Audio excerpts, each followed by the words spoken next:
Hello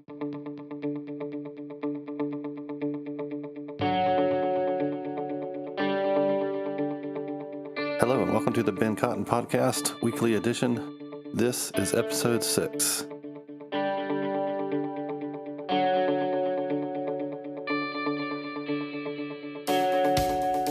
you ever felt like if just one more thing lands on your plate, you're going to lose your mind? I know I have that feeling like you're at the capacity, the maximum capacity, and all your margin is gone. There's not one more inch of room left to carry anything else in your life. I know that feeling, and I think it's pretty universal for most people. Tolkien's character Bilbo, if you remember The Lord of the Rings, he said this great phrase that I always remember. He said, "My soul feels thin, like butter spread over too much bread."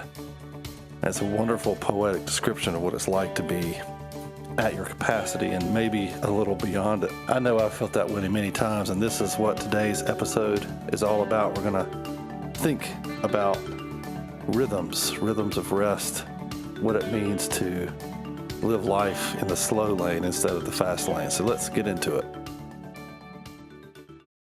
So I'm titling this episode Rhythms of Rest, and I use that term, rhythm of rest, for a reason. Our lives move at a certain pace, a certain rhythm and cadence, and our culture pushes us to move at a faster and faster pace. I don't know if you've noticed this yourself. I'm sure you have. It never slows down. That's the thing about it. There's no brake pedal. It's only a gas pedal. It just goes faster and faster and faster and never slows down, and the pace increases every single day until eventually we're moving forward at such a breakneck speed that we're sort of out of control. It never slows down, at least not without some really considerable effort to make your pace, your rhythm, slow down.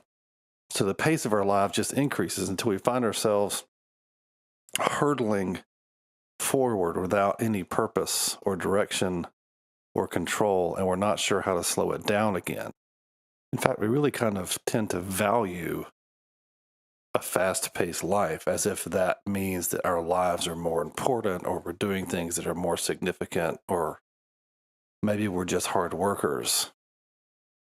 I think that's a real problem, because we know what eventually happens, right, is that this catches up with us because we can't keep this pace up for forever. We don't have that kind of capacity as human beings. We have a limited capacity for living like this, and eventually the things that are really important to us begin to suffer.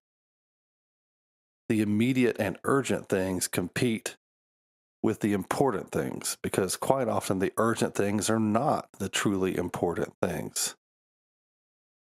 The important things quite often take a backseat to the urgent things, which are usually not the things that we would actually choose to do as part of our life's purpose and meaning. So this fast-paced life really has some intense consequences, I think. The things you actually want to do with your life take a back seat to the things that everyone else wants to do with your life. Everyone else has a plan for your life, and that agenda becomes your agenda, instead of actually taking the time to stop, think, and do the things that you're actually called to do and meant to do. But one thing I've found that is actually effective is just paying attention to the rhythms of rest in your life. So just think about music. Just like in music, you have rests. And without those rests, without the pauses between notes, it isn't actually music, it's just noise. If all you have is notes and there's no space between those notes, you have a lot of noise and no music. The thing that makes it music, or one of the things that make it music, is the rest. And rest will convert your life from noise to music. This is a great kind of metaphor for rest and thinking about rhythms of rest. So I suggest breaking your life into sections. Daily, weekly, and yearly, maybe decades as well, because I think this is as subversive as we can get to the cultural pressure to go faster and faster and faster. So The way this would work is every day, thinking about your daily rhythms. Every day you need some moments of rest. And I know that they can't be very long for a lot of people, but you need moments of rest where your mind is allowed to wander and to be free to wander and to think and to dream and to muse and to process. Your body gets a chance for a change of scenery. Your soul gets a breather. So maybe a couple of times a day you put your phone down. I know that's a crazy idea. And you take a walk around your building outside if you're at work, or maybe instead of going out to lunch with your work friends, you go to the park by yourself. I also suggest maybe getting an hour of downtime before going to bed. Give your mind some time to wind down and process the day. Get your kids in bed before you go to bed. Get an hour or two before you turn the lights out and go to sleep to let your mind reset itself. And then, of course, if you combine this with prayer and Bible reading, and you maximize that time and the way it restores your soul and all of those things. And on a weekly rhythm, you need a day off. You need maybe a Saturday or Sunday, depending on your work schedule and how that works. Your day off doesn't need to be spent doing nothing. You can use that time to get caught up on things that you didn't do during the week. That's perfectly fine. That's actually good for your soul too. But the key to a day off is disengaging from the outside things that compete with the truly important things in your life, like family, friends, worship. This is what you do when you have rest, as you reprioritize and reorder your life. And do something with your day off that brings you joy and peace. Do something that feeds your soul, and guard yourself from things that take away from you, take withdrawals out of your energy level. Make some deposits. And then maybe for your yearly rhythm, think about, I think everyone needs to get out of town once a year, even just for a couple of days. It's best maybe to go alone with family or very close friends, but that isn't always financially possible. I know that's true. It has been true for our family. But just getting out of town where the responsibilities you normally carry can't find you, that you have some physical distance from those things. I think that's very important. So you see, this is just, sounds very simple, but it's actually really hard to do. This isn't easy. The minute you try to unplug from the machine, I like to call it, the machine likes to fight back. You ever notice that every time you put your phone down, it wants to ding at you? Every time you step away from your desk for 5 minutes, the phone rings. Every time you try to take a day off, there's an emergency where the car breaks down. Every time you try to take a vacation, work gets really busy or someone gets sick. This is a trend I've noticed over and over and over again in my life. It's because the world doesn't make room for you to pump the brakes. The second you take a rest, whether it's for 5 minutes or a weekend or a week or whatever it is, the minute you try to take a rest, you are now out of rhythm with the world around you. By definition, you are no longer in sync with the culture, because the culture does not rest. It only goes faster. It never goes slower. And this is what everyone experiences when they try to take a pause and get a breath. You're like that person driving slowly on the highway in the fast lane. That person that everybody gets mad at and honks their horn at and swerves around and shakes their fist, gives them the universal sign of oneness. And that slow person in the slow lane needs to be you and I, not literally, because that person is annoying. If that's you out there driving in the fast lane going slow, that's obnoxious. But take the metaphor for what it is, that life in the fast lane really stinks. Why do we want to live in the fast lane? Life in the slow lane is way better, but it requires actually more discipline to live life in the slow lane than it does to live life in the fast lane. There is nothing countercultural about the fast lane. Living in the slow lane is the hard thing, but it's actually the better thing, in my opinion. Living life at top speed eventually will destroy you. It will destroy your priorities. It will destroy your relationships, and you will end up wasting your life doing things that don't actually matter. But let's be honest, all right? That's not the only reason we don't want to take a pause. The real reason, is that we don't want to let go. Rest requires you to let go.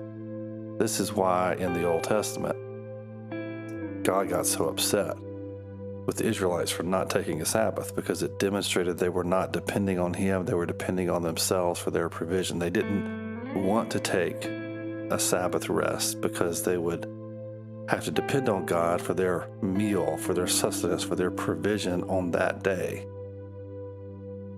And God was upset about that. This, I think, is the ultimate reason why God implemented the Sabbath, is that He wanted us to constantly be reminded that our provision comes from Him. And I think this is why we don't like to rest. We don't like to be still. It's because in the stillness, there is a reminder that we are not in control. God is. So if you're a workaholic, it's because you want to maintain that control over your destiny, over your provision, over your sustenance, maybe over your reputation.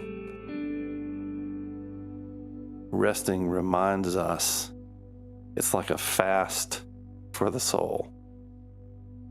You're fasting your control and your ability to influence your future when you rest.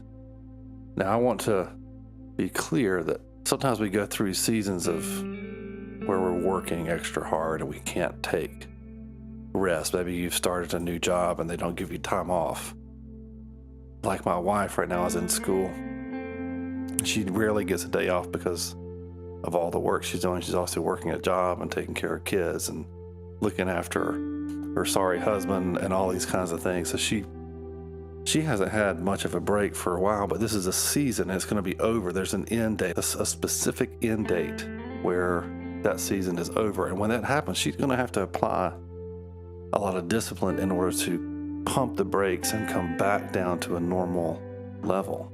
And this is normal for us. Like if you've just had a new baby, you know this very well. When that baby is little, they just take over everything. But this is not that way for forever. So you have to be able to come back down to a normal level when those seasons are over. Be careful that your seasons of work don't become permanent, that you don't continue to ratchet up into faster and faster pace, that at some point you intentionally stop and ratchet back down to a normal level. So I want to make an appeal that we would all look at our lives and not just accept the fact that our culture is going faster and faster and faster, that technology has given us the ability to do more than we could ever do before. We can get more done. We can communicate more than we've ever been able to communicate. But I don't think this is entirely a good thing. I'm not sure that the net effect of social media and mobile technology is actually positive. What I see in my own life is a constant push that brings a kind of suffocation to things like creativity, peace, thoughtfulness, intentionality, purpose. Those things get suffocated by the pace, the fast cadence, and the run of life. The fast lane is deadly to those sorts of things. So maybe slow down a little. Intentionally take a break and prepare yourself for the fact that there will be a battle to wage over rest. You have to fight for it because you will be throwing yourself out of rhythm with the world around you when you do that. But I'm telling you, it's worth it. It's worth the effort. It's worth the discipline. It's worth the change. So try it. Try adjusting your rhythms in the day. Put it on your calendar so that you get reminded to take breaks. And during those breaks, don't solve problems. Just rest. And it'll be good for your soul. And it's in those spaces where new ideas form, where you hear the voice of God. Maybe you make friends that you didn't have before, and you make space in your life for new things and the things that matter. So let's give that a shot. I hope this encourages you. We'll see you next week. God bless you.